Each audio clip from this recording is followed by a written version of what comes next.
সাবেক ব্রিটিশ প্রধানমন্ত্রী ঋষি সুনাক এবং তার স্ত্রী অক্ষতা মূর্তি সম্প্রতি দুটি চ্যারিটি সংস্থায় ৫ লক্ষ পাউন্ডের বেশি অর্থ দান করার ঘোষণা দিয়েছেন। এই দানের পেছনে তাদের মূল উদ্দেশ্য হল শিশু এবং তাদের পরিবারের মধ্যে গণিত শিক্ষা নিয়ে আত্মবিশ্বাস গড়ে তোলা। ঋষি সুনাক বলেন, ব্রিটেনের সব শিক্ষার্থীকে ১৮ বছর বয়স পর্যন্ত কোনো না কোনোভাবে গণিত পড়তে হয়।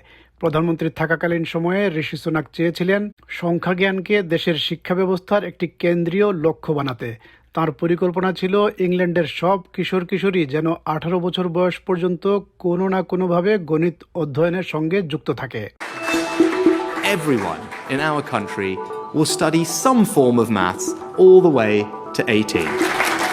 I am now making numeracy a central objective of our education system. কিন্তু বাস্তবতা ছিল প্রতিকূল। দেশে গণিত শিক্ষকের ঘাটতি ছিল আর নির্বাচনে পরাজয়ের কারণে এই পরিকল্পনাটি বাস্তব রূপ পায়নি। তবুও ঋষি সুনাক বারবার বলেছিলেন, সংখ্যা জ্ঞান জীবনের জন্য অপরিহার্য একটি দক্ষতা, ঠিক যেমন অপরিহার্য পড়তে জানা। So that all our children get these vital skills for life. But if you're not that confident at problem solving, task one, so I'll let you guys decide. ঋষি সুনাকের স্ত্রী অক্ষতা মূর্তিও এ বিষয়ে একমত। অক্ষতা মূর্তি মনে করেন, লার্নিং শুধু শ্রেণীকক্ষে সীমাবদ্ধ থাকা উচিত নয় বা কেবল পরীক্ষায় ভালো ফল করার মধ্যেই শেষ হওয়া উচিত নয়। তার মতে লার্নিং হওয়া উচিত আনন্দের বিষয় এবং তরুণদের জন্য শেখার সুযোগ আসা দরকার নানা উপায়ে।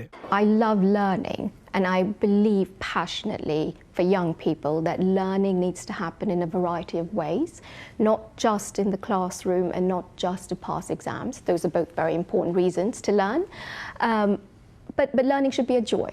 এই ভাবনা থেকেই তারা একটি বড় গবেষণার উদ্যোগ নেন। ১০,০০০ শিশু ও প্রাপ্তবয়স্কের ওপর করা এক জরিপে দেখা যায় ৫৮% মানুষের গণিত দক্ষতা কম বা খুবই কম। জরিপে আরও উঠে আসে, নারীরা পুরুষদের তুলনায় অঙ্ক বিষয়ে কম আত্মবিশ্বাসী মনে করেন। এতে স্পষ্ট হয় এই সমস্যার সমাধানে শুধু শিশুদের নয়, অভিভাবকদের সঙ্গেও কাজ করা জরুরি। গবেষণায় দেখা যায় আন্তর্জাতিকভাবে ব্রিটেন এমন একটি দেশ যেখানে ১৬ বছরের খুব কম মানুষ অঙ্ক শেখা চালিয়ে যায়। অথচ বর্তমান পৃথিবী ক্রমেই অঙ্ক নির্ভর হয়ে উঠছে। ঋণ গ্রহণ করা, ঝুঁকি অনুধাবন করা কিংবা একজন ভোক্তা হিসেবে সিদ্ধান্ত নেওয়া, সব ক্ষেত্রেই অঙ্কের জ্ঞান অপরিহার্য। কিন্তু বাস্তব চিত্র উদ্বেগজনক। ইংল্যান্ডে প্রায় ১/৩ শিক্ষার্থী ১৬ বছর বয়সে GCSE ম্যাথস পাশ না করেই স্কুল ছেড়ে দেয়। যদিও সাম্প্রতিক বছরগুলোতে গণিত শিক্ষায় কিছু পরিবর্তন এসেছে। And when we were at number 10, I started a program called Lessons at 10.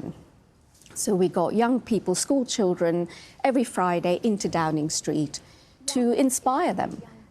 And that kind of energy is what we want to bring to the Richmond Project. How can we inspire young people? And when it came to numbers, to your point, Sally, it's something that's been a passion of mine for a while, as your video highlighted, and it was really trying to change the culture around numbers in our country. I think too many people in our country are just held back because they don't have the confidence that they would like to have with numbers, and that's why they struggle, and that limits your chances in life. You know, it doesn't give you as much control over your life as you'd like, give you as many choices, unlock opportunities, and hopefully the work we're doing at our charity, the Richmond Project, can over time, bit by bit, change that, because our mission, as Akshata said, is that no matter who you are, whatever age you are, whether you're a young parent, a kid studying, someone later in life, wherever you're from, numbers can be for you.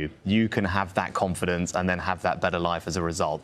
So in math, we call this proof by exhaustion. সিঙ্গাপুরের মতো দেশ থেকে ধারণা নিয়ে শিক্ষাদান পদ্ধতি উন্নত করা হয়েছে এবং অন্য অনেক দেশের তুলনায় ইংল্যান্ডের অবস্থারও উন্নতি হয়েছে। বর্তমান লেবার সরকার আরও বেশি বিশেষজ্ঞ গণিত শিক্ষক নিয়োগের প্রতিশ্রুতি দিয়েছে।